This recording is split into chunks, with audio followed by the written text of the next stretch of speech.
Bonjour à tous, j'espère que vous allez bien. Alors aujourd'hui, on va passer à développer notre composant login. C'est un composant qui permet d'afficher un formulaire de connexion, récupérer les identifiants utilisateurs, appeler le service authentification, gérer le GWT, etc.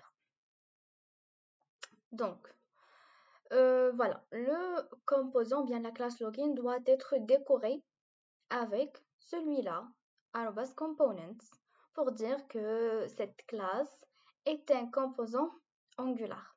D'accord? Le sélecteur, c'est appLogin, qui définit le nom de la balise HTML personnalisée et on l'a utilisé précédemment dans notre fichier app.html. Vous voyez, elle est là. Alors, on commence comme d'habitude par la déclaration export class login. Et on déclare dans un premier temps une variable credentials. À votre avis, à quoi sert cette variable?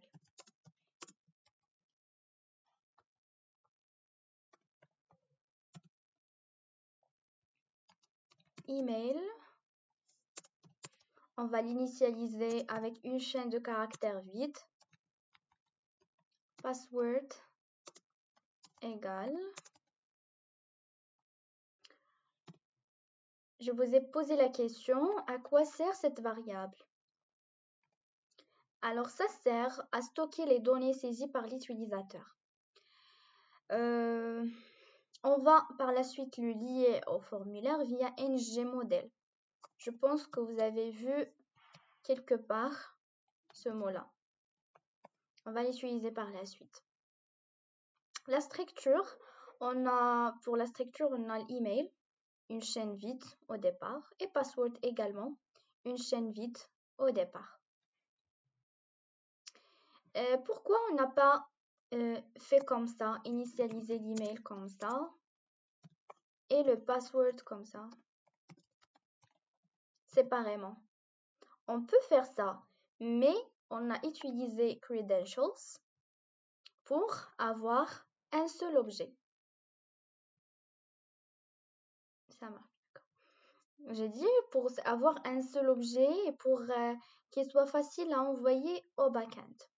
On aura besoin également d'une variable error qui contient le message d'erreur et qu'on va afficher dans le HTML avec ngIf. Par la suite, on va utiliser cette variable dans notre fichier ici, dans ce bloc-là, pour afficher l'erreur. C'est bon? Alors, on passe maintenant à quoi, à votre avis? On passe à faire le constructeur et l'injection des services. Donc, on utilise constructor et entre parenthèses, on met private auth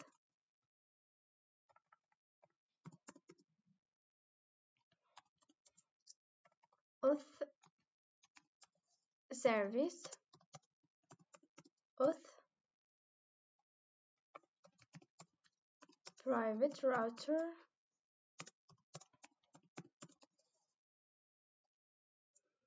J'ajoute ici les crochets. Là, on doit importer notre auth service et on importe également le router. On aura besoin également de notre user service qu'on a développé dans la vidéo précédente, celui-là. Et dans le login.ts, on va mettre private user service user. Vous voyez qu'on va l'importer depuis le dossier service. OK. C'est bon? Voilà, on a fait l'injection des dépendances. Auth pour le service d'authentification. Router, c'est pour le service de navigation. Il permet la redirection, bien sûr, de l'utilisateur. Et user pour le service utilisateur pour récupérer les infos du profil. Par la suite, on va passer à faire une méthode qu'on va l'appeler onLogin.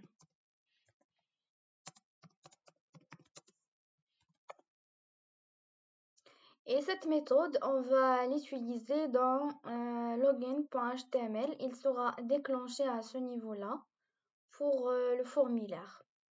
D'accord? Alors, dans cette méthode, bien sûr, on ne retourne rien. Et à l'intérieur, on va faire appel au service d'authentification. Donc, this.authservice.login. On a déjà on a développé la méthode login dans authService. Entre parenthèses, on met this.credentials. Et puisque la méthode login renvoie des observables, on va faire subscribe.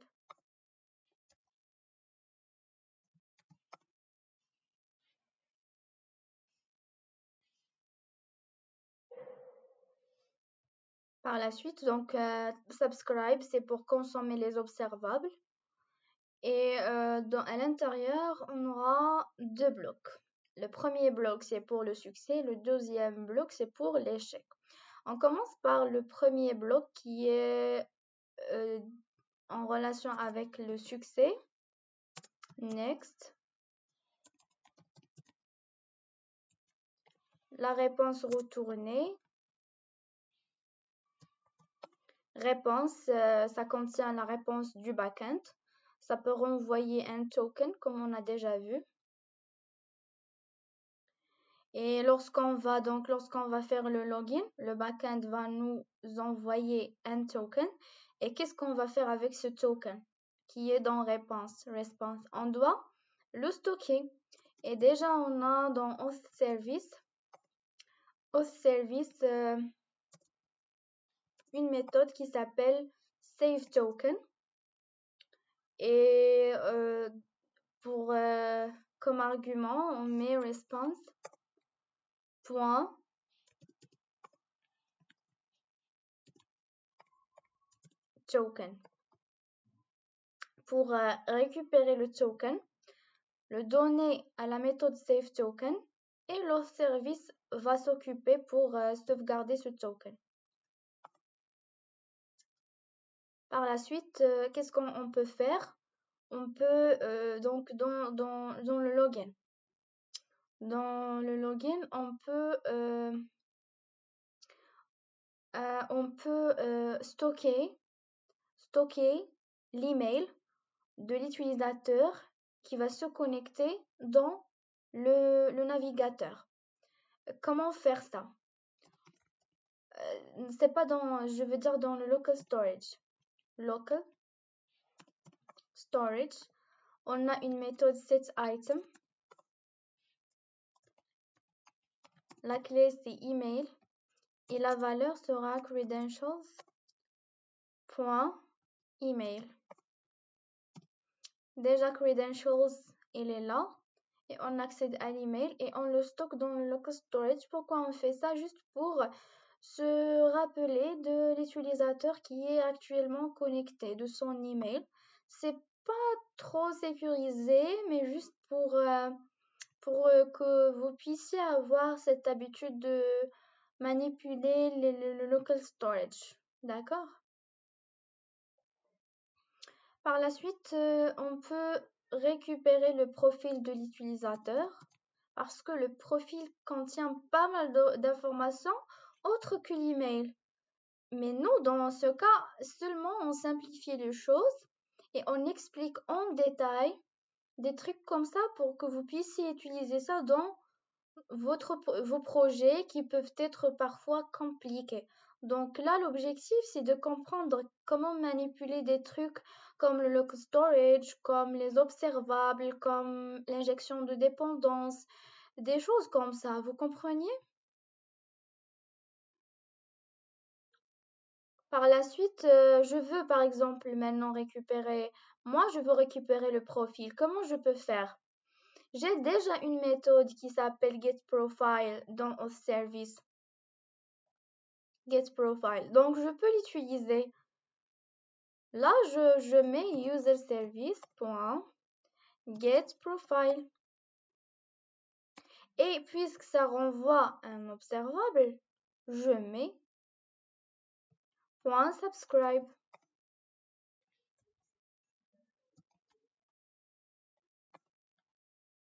Par la suite, je peux voilà, maintenant mettre à jour l'utilisateur courant. Et pour mettre à jour l'utilisateur courant, on utilise aussi authService qui contient une méthode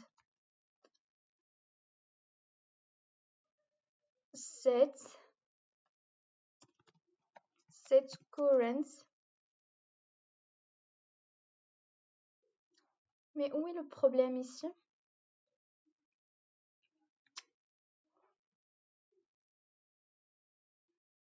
authService.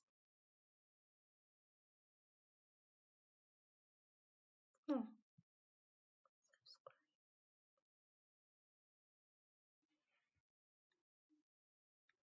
Je sais pas vraiment pourquoi ça marche. Et on a déjà utilisé ici.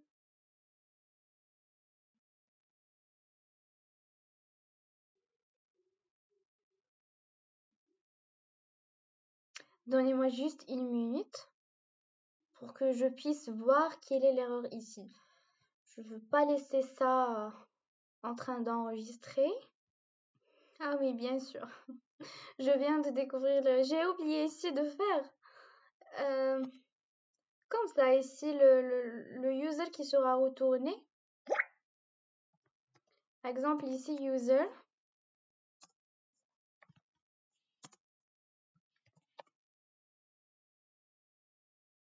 Pardon.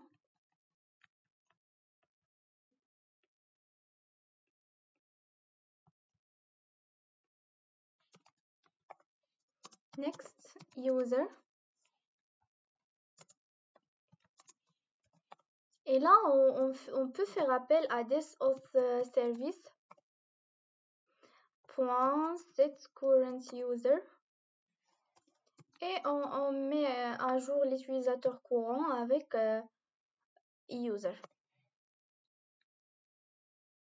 Comme ça, bien sûr, ça permet de centraliser l'état utilisateur et comme ça, il sera accessible dans toute l'application.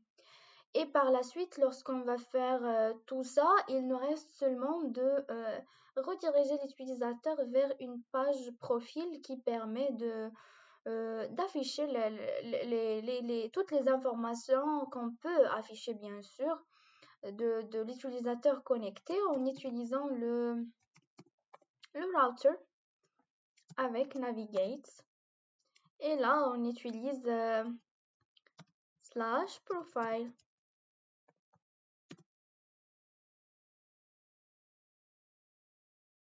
Tout ça, on le met entre parenthèses. C'est juste pour garantir une navigation côté client, d'accord? Alors tout ça, c'est en ce qui concerne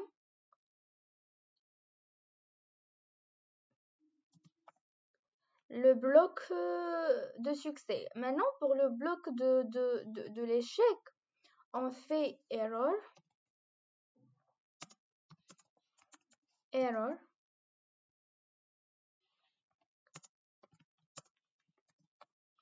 this. Là, on va utiliser cette variable error qu'on a déclarée au début, c'est là. On met this error égale identifiant invalide.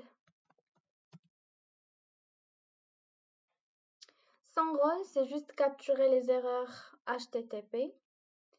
Et là, on les stocke ici dans cette variable pour pouvoir les utiliser ici. Et on peut les afficher comme ça à notre utilisateur.